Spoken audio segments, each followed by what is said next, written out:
Romance historique, contemporaine, dark romance, new romance. Vous vous y perdez dans tous ces types de romans d'amour? Aujourd'hui, on fait le tour complet des genres de romance pour savoir lequel va faire battre votre cœur. Restez avec moi, c'est parti. Le lirez-vous? Le lirez-vous? Le lirez-vous? Le lirez-vous? Le lirez-vous? Le lirez-vous? Le lirez-vous? Le lirez-vous? Le lirez-vous? Commençons par la star incontestée, la romance contemporaine. C'est le sous-genre le plus connu et le plus publié à travers le monde.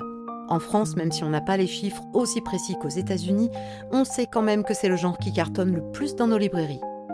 Elle se situe généralement au moment où les auteurs les écrivent. Du coup, les lectrices se retrouvent complètement dans les histoires.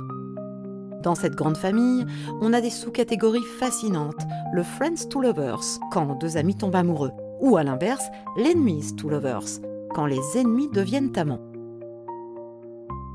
On a également la chick lit, traduit par littérature pour poulettes. C'est léger, c'est humoristique, c'est distrayant. L'héroïne est une femme célibataire, fin de la vingtaine, début trentaine, et même si ça commence souvent par une désillusion, le bonheur est toujours au rendez-vous à la fin. Confession d'une accro au shopping, de Sophie Kinsella, ou le journal de Bridget Jones.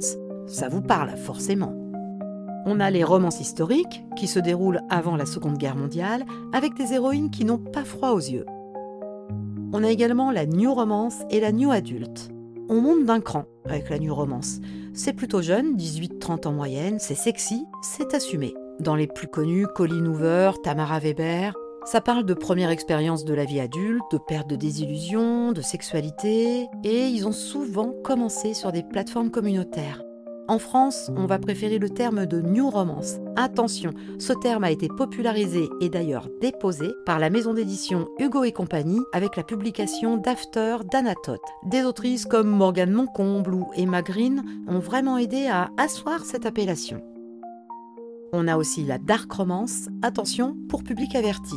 C'est né en 2013 aux États-Unis avec l'auto-édition, dont on reparlera à la fin d'ailleurs.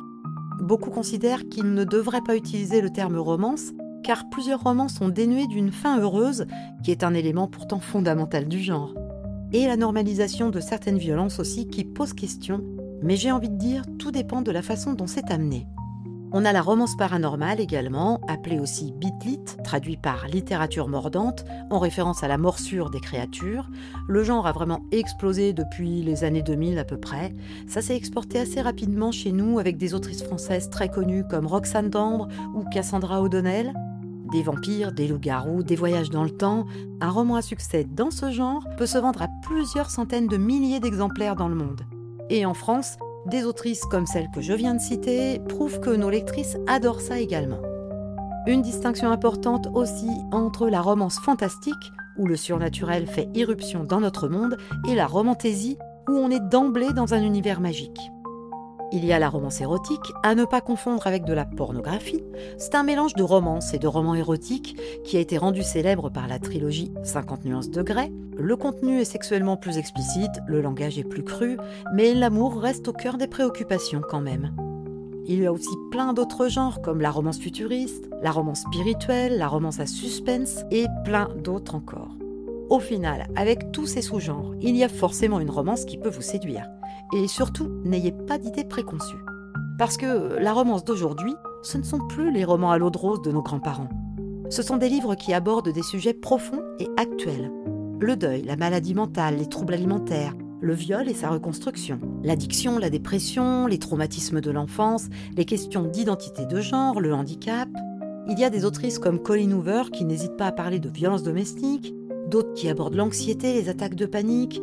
Enfin, vous avez compris, ces romans accompagnent leurs lectrices dans leurs propres épreuves.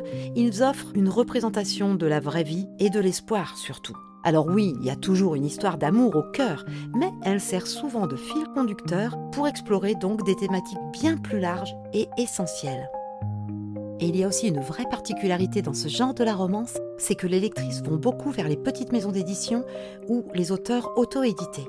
Il y a plusieurs raisons à ça. Une liberté créative totale, parce que les grandes maisons d'édition ont souvent des codes plus stricts.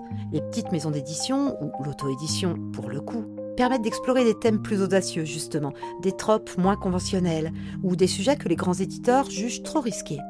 Il y a aussi une rapidité de publication, parce qu'un cycle éditorial classique, ça peut prendre 1 à 2 ans, et les lectrices de romances sont souvent très impatientes de lire la suite de leur série préférée.